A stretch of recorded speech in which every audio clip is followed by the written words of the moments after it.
Why did the BBC refer to a Trump-hating far-left activist as an immigration researcher? This is Zoe Gardner, who's become a bit of a household name on Twitter, at least in the UK, for going on TV, being invited as a panellist and giving extremely liberal takes on asylum and immigration. Basically seems to be an open border advocate. But despite this, she's been described as a migration expert by Sky News and LBC, as well as being called an immigration researcher by the BBC. But she's an activist, and one of the ways you can see this is by looking at the Instagram account of a group called Stop Trump. Stop Trump are organising upcoming protests on the 17th of September in Parliament Square against the president visiting. And today, Zoe Gardner has released a really inflammatory, in parts demonic, I would say, video about why everyone needs to stand up to Trump. And she warns there's a darkness coming.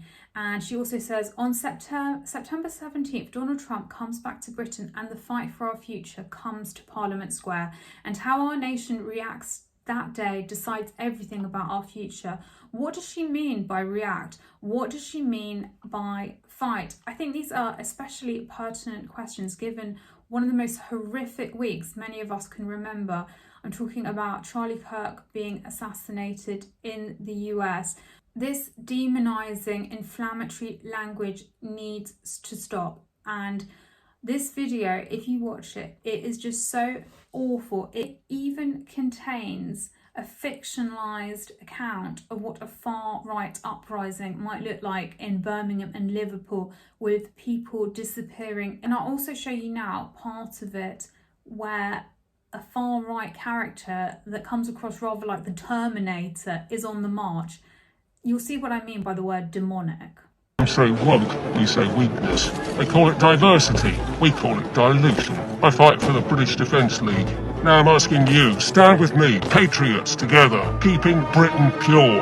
We can see where all of this is taking us. Zoe Gardner acts like she's really terrified of a fascist uprising, but I'll show you a banner where she's either painting the word fascist or fascism to ward off Donald Trump. Does this look like someone that is terrified? No, I would say that Zoe Gardner overall comes across as someone who is brainwashed.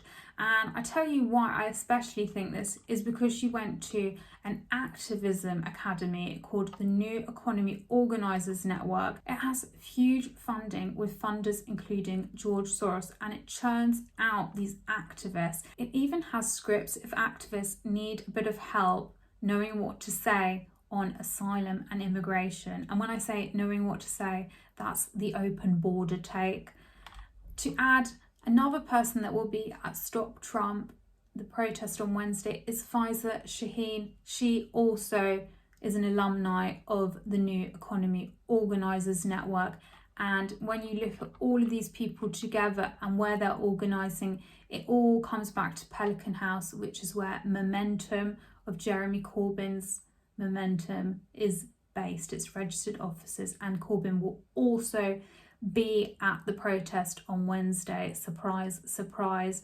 You can find more info about this on my Substack, but in the meantime, why on earth is the BBC calling this woman an immigration researcher?